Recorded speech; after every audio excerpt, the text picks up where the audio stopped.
Bonjour, je vais parler d'un épisode de Black Lightning, qui est donc l'avant-dernier épisode de la série, qui voit le retour de Kal-El. Il me semble que c'est le nom, je suis pas sûr de son nom honnêtement.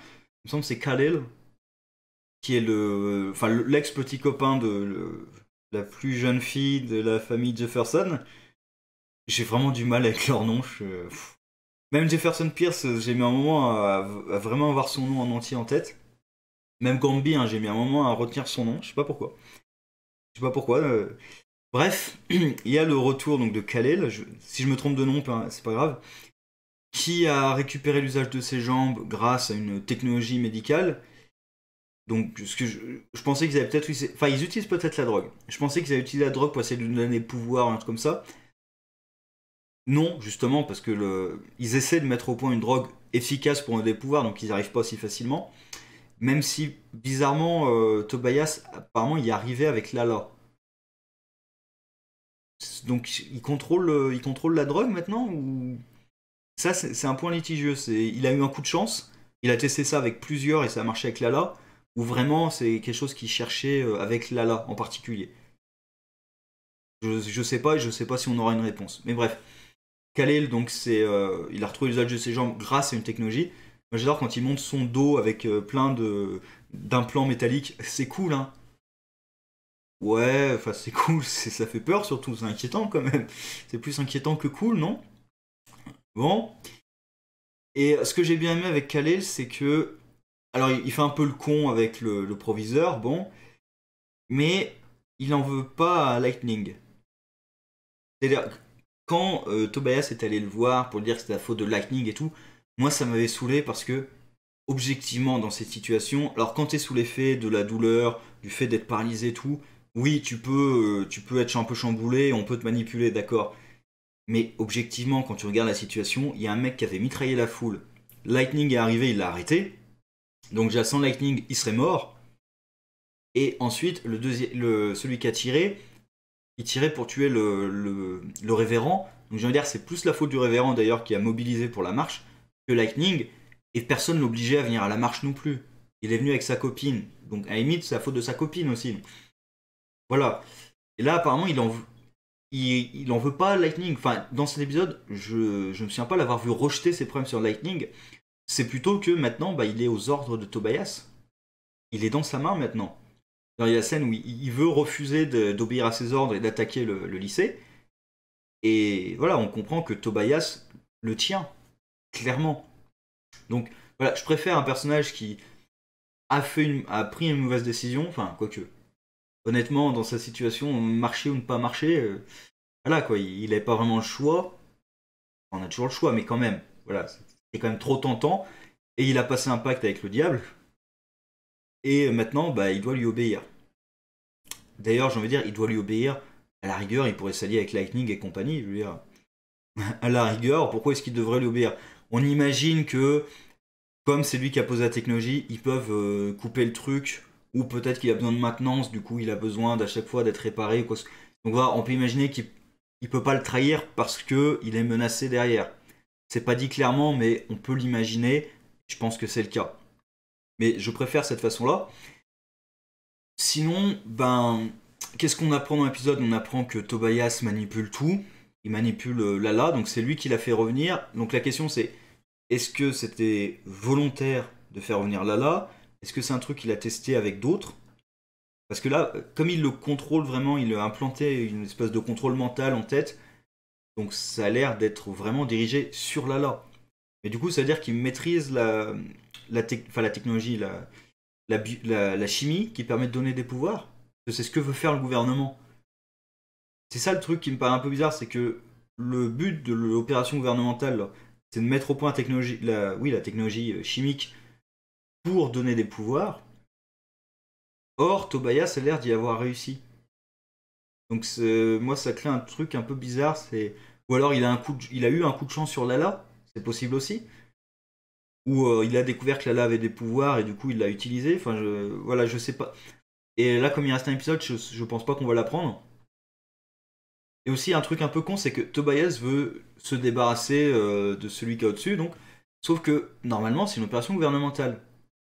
Et ça a l'air vraiment d'être une opération gouvernementale. Alors, secrète et tout, d'accord, mais si tu celui qui dirige l'opération, bah, il va être remplacé.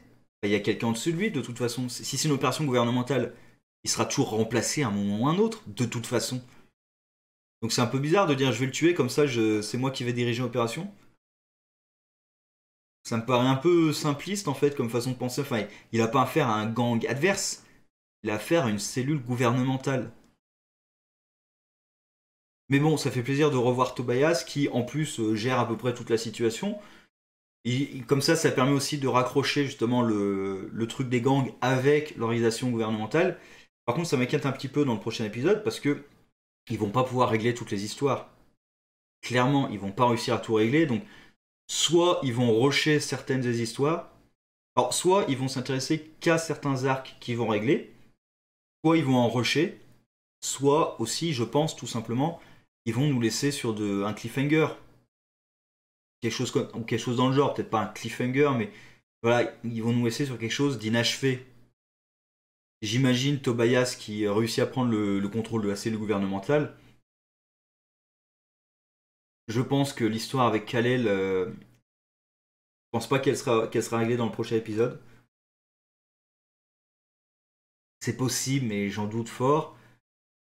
Sinon, voilà, j'ai quand même peur de la façon dont ils vont gérer ça. Après, il y a une deuxième saison, donc quand même, s'ils n'ont pas terminé, s'il y a des choses non exploitées, ils ont la deuxième saison pour le régler aussi. Mais c'est vrai que je préfère qu'on résolve dans la saison les intrigues posées dans la saison.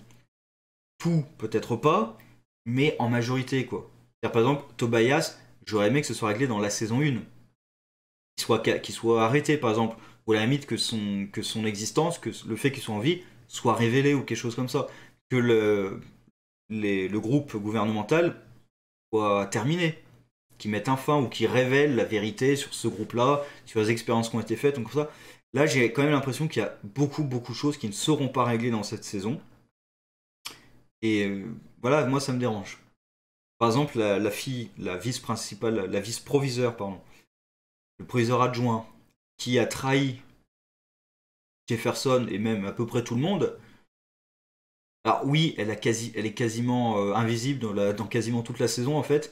Et de temps en temps, c'est pour rappeler que elle a un petit crush sur Jefferson. Et de temps en temps, on l'a vu dans les 2 ou 3 derniers épisodes parce qu'elle fait partie du trou gouvernemental. Sinon, elle était inexistante de la saison. Mais en même temps, ben, je pense pas que dans le prochain épisode, ils vont découvrir que c'est elle la traître. Donc voilà, il y a plein de trucs qui seront pas réglés.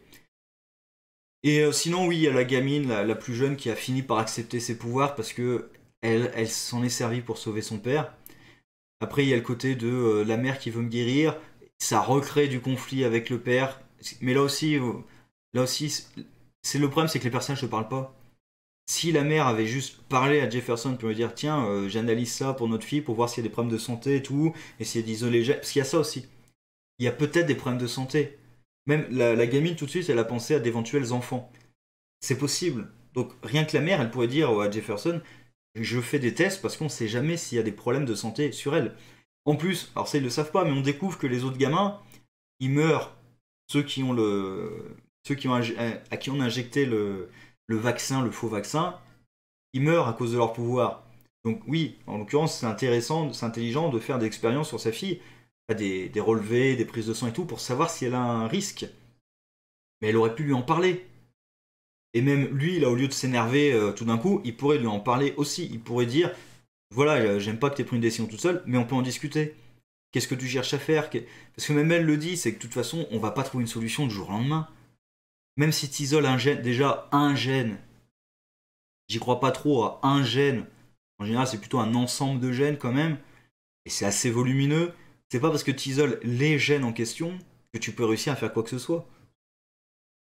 Donc voilà, c'est comme elle lui dit elle-même, c'est ultra hypothétique. Donc vous pouvez juste arrêter de gueuler, vous poser et discuter.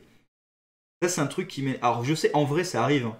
En vrai, ça arrive beaucoup, mais voilà, en vrai, je trouve que c'est des cons. Donc dans une série, quand ils s'énervent comme ça alors qu'ils se connaissent bien, je trouve que c'est des cons aussi. Donc ça, voilà, c'est juste un truc qui m'agace. Discutez de vos problèmes, les mecs. C'est pas possible, ça. Mais bon, j'attends de voir le dernier épisode. je doute qu'il soit satisfaisant pour une fin de saison, honnêtement. Mais on verra, on verra.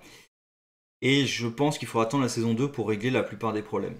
En même temps, je préfère avoir un épisode final qui ne soit pas très satisfaisant, mais où on rush pas les intrigues, que clôturer les intrigues à l'arrache comme ça, faire n'importe quoi, et parce qu'après ça va gâcher la saison 2 de toute façon. Je préfère la rigueur qui clôture pas tout, et qui laisse en suspens pour une saison 2 où il faudra attendre. Honnêtement, c'est pas la saison avec laquelle je suis le plus impatient, que je suis le plus impatient de retrouver.